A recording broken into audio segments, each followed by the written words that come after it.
question before us is, can an evangelical Christian vote for a Mormon to be president?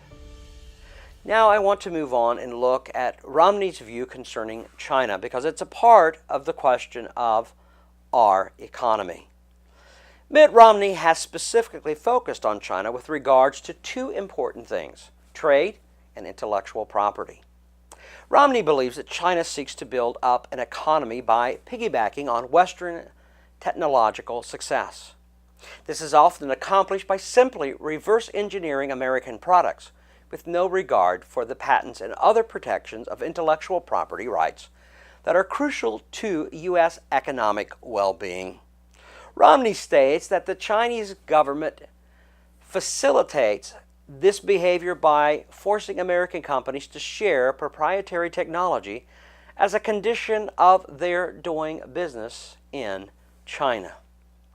Also, it's important to note that Romney maintains that China manipulates its currency to reduce the price of its products relative to those of competing nations such as the United States of America. Romney maintains that this provides an invisible subsidy to Chinese goods sold internationally, and it operates as an invisible tariff on other nations attempting to sell in China. Romney therefore claims that the China government often excludes foreign goods from consideration for its government purchases, invents regulations and standards that only Chinese companies can meet, and artificially lowers cost for these Chinese companies. Romney has proposed the following as a set of measures to combat those actions by China.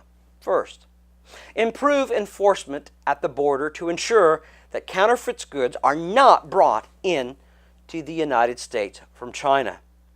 Second, protect and pursue legal rights by having the Office of the United States Trade Representative pursue all significant claims of unfair trade practices and have a more active role in encouraging private firms that have been victimized to raise claims both in U.S. courts and at the World Trade Organization.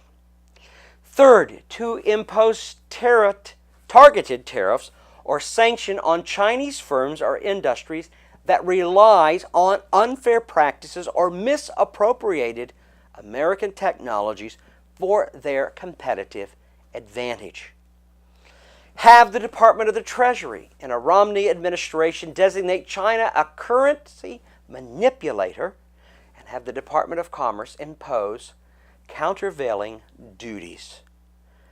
Thus, he says, in the end, the U.S. government procurement of Chinese goods until China agrees to the World Trade Organization's government procurement agreement is set forth and practiced.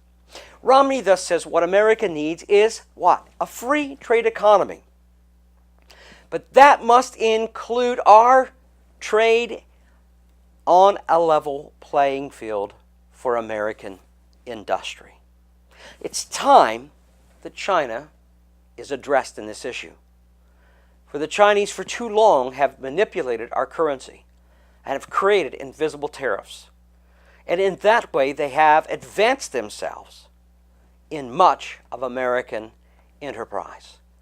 We need free enterprise. And the current policies are not freeing our businesses up to be able to do free market economic practices in trade when we see these kind of tactics that are being set forth in the Chinese manipulation of both its currency and in its retroactive re-engineering of American products, and thus creating an unfair trade and an unlevel playing field. I can't help but find myself in total agreement with Mitt Romney on this issue of free trade and China.